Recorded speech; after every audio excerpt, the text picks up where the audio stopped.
हादोरसानि दाब दाब जायगायाव रासमेलाया जागायबाय। बेबादिनो गसाइगाव महकुमा सिंनि भावरागुरिनि बरुवापारा शिल्पी नगराव उदयन क्लाबनि बानजायनायाव 11 साननि हाबाफारिजों रासमेलाया मैयानिफ्राय जागायबाय। रबिबारनि मोनाबिलियाव 29 नं सोनाब क'क्राझार बिधानसभा बियाबनि एमएलए रबिराम नार्जारिया रासमेलाखौ बेखेवनानै होयो आरो इसोरनि सेराव बयनिबो जानानै बोर बियो। गुबुन फारसेथिं रासमेला बेखेवनाय हाबाफारियाव बाहागो लानानै एमएलए रबिराम नार्जारि बिथाङा खौरांगिरिनि सिगाङाव बावैसो सान सिगां आसाम सोरखारा जायखिजाया मेला, मेल मिटिं, हारिमुआरि फोरबो, गेलेमु आरो गुबुन गुबुन बिथिङाव खाजोना एबा टेक्स लानायनि बिथांखि फोसावनायखौ गोजोननाय गैयै फोरमायनायजों लोगोसे सोरखारनि बे थांखिया मोजां जायाखै होनना ओरैबादि बुङो। সরকারে কিভাবে কি ভাবি পেলাই এই ধরনের এটা তেখেতসকলে নীতি নিয়ম বনাইছে মই ক'ব নোৱাৰোঁ, কিন্তু এতিয়া এইবিলাক বনোৱাৰ পাছত এই নীতিবিলাক প্ৰয়োগ কৰাৰ পাছত গোটেই অসমত বিভিন্ন দল সংগঠনবিলাকৰ পৰা বিভিন্ন ধৰণৰ প্ৰতিক্ৰিয়া প্ৰকাশ কৰাটো দেখা পাই আছোঁ আৰু এইটো উচিত হৈছে বুলি ময়ো ক'ব বিচৰা নাই। এনে আমাৰ ধৰ্ম ইয়াৰ লগত জড়িত থকা উৎসৱ, ইয়াৰ লগত জড়িত থকা যিবিলাক আমাৰ মেলা সেইখিনি পাতিবৰ কাৰণে, সেইবিলাক পালন কৰিবৰ কাৰণে আমি যে টেক্স দিব লগা হৈ আছোঁ সেইটো সঁচাকৈ খুব ভাল এটা পদক্ষেপ হৈছে বুলি মই ক'ব বিচৰা নাই। চৰকাৰে আমাৰ ধৰ্ম, আমাৰ কলা সংস্কৃতি আমি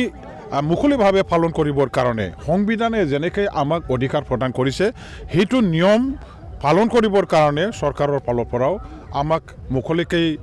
এই অধিকাৰখিনি প্ৰদান কৰিব লাগে। ইয়াত কোনো তেনেকুৱা টেক্স বহুৱাই বাধা আৰোপ কৰা সেইটো খুব বেছি ঠিক হোৱা নাই, যাৰ কাৰণে আজি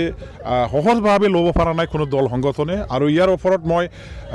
চৰকাৰৰ ফালৰ পৰা তেখেতসকলে যিহেতু এতিয়ালৈকে নটিফিকেশ্যন জাৰি কৰা হোৱা নাই, যদি তেওঁলোকে এই ধৰণৰ এটা টেক্স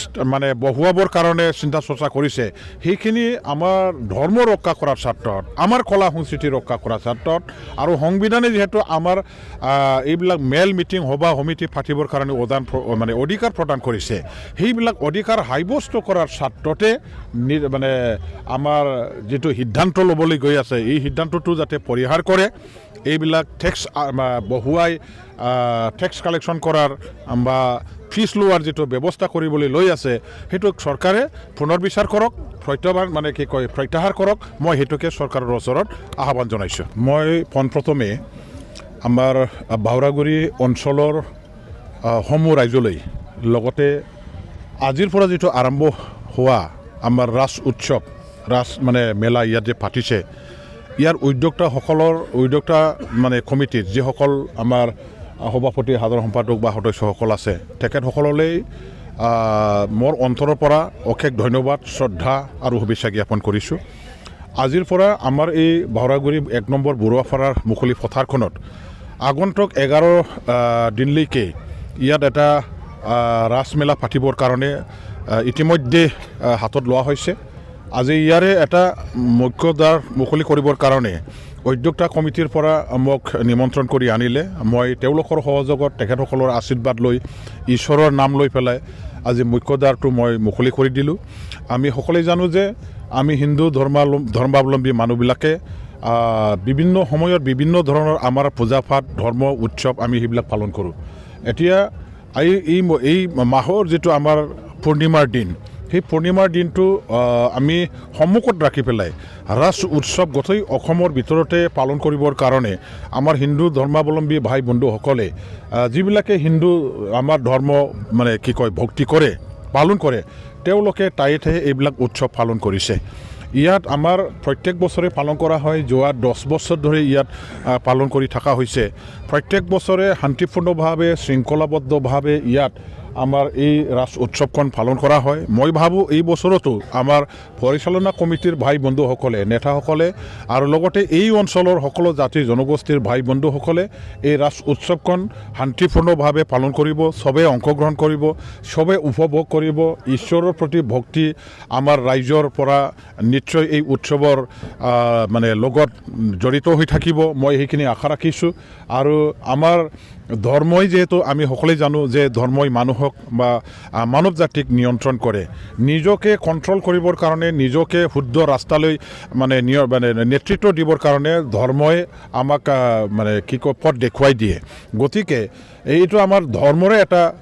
সংস্কৃতি ধৰ্মৰে এটা পৰম্পৰা আৰু সেইটো পালন কৰাৰ দ্বাৰা দি আমি ঈশ্বৰটো কি বস্তু আৰু ঈশ্বৰৰ শক্তি কি আছে আমি যে কৃষ্ণ যে মানে ভক্তি কৰোঁ কৃষ্ণৰ লীলাটো কি বুলি কোৱা হয় মানে কেনেকুৱা ধৰণৰ হয় এইবিলাক জানিবৰ কাৰণে আমাৰ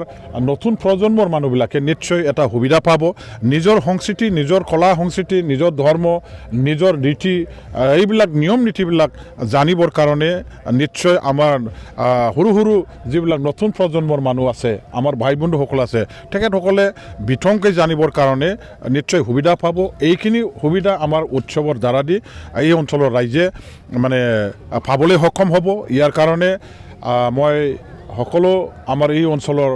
বাসিন্দাসকলক এই উৎসৱত অংশগ্ৰহণ কৰিবৰ কাৰণে ইয়াৰ লগত জড়িত হ'বৰ কাৰণে মই আহ্বান কৰিছোঁ আজি ময়ো মোৰ সতীৰ্থসকলক লগত লৈ পেলাই আহিছোঁ আহি পেলাই ভাল লাগিছে ঈশ্বৰৰ নামত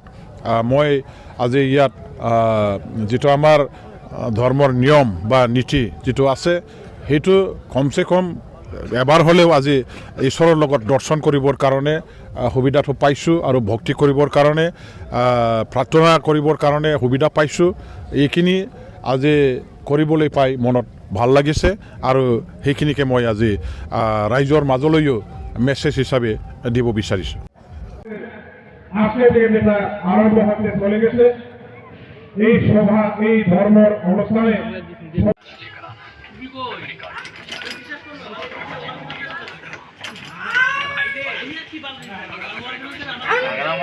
নাগরিক ভারতবর্ষের সংবিধানে আমাদেরকে প্রত্যেক জাতি জনগোষ্ঠী আমাদের আমন্ত্রিত দল সংগঠনের নেতৃবৃন্দ যদি কেউ আমরা হিন্দু ধর্মের ভক্ত যারা আছে আমাদের ধর্মটা নিয়ে আরম্ভণি যেটা মৈক্যদার মুকলি করার জন্য সুযোগ সবারই সহযোগিতায় অংশগ্রহণের দ্বারাই আমরা এই অঞ্চলে রাসমেলা উৎসব রক্ষা করি তার জন্য এখন এই অঞ্চলের যত আমাদের ভাই বন্ধুরা এখানে আমরা সবাই ধর্মের আশ্রয় দিয়ে নিয়ম নিজেদেরকে কন্ট্রোল করার জন্য সমাজকে কন্ট্রোল করার জন্য আমরা পালন করতেছি আমাদের মতন ভারতবর্ষের মধ্যে অনেক ধর্ম অনেক ভাষা অনেক সংস্কৃতি অনেক এই ধরনের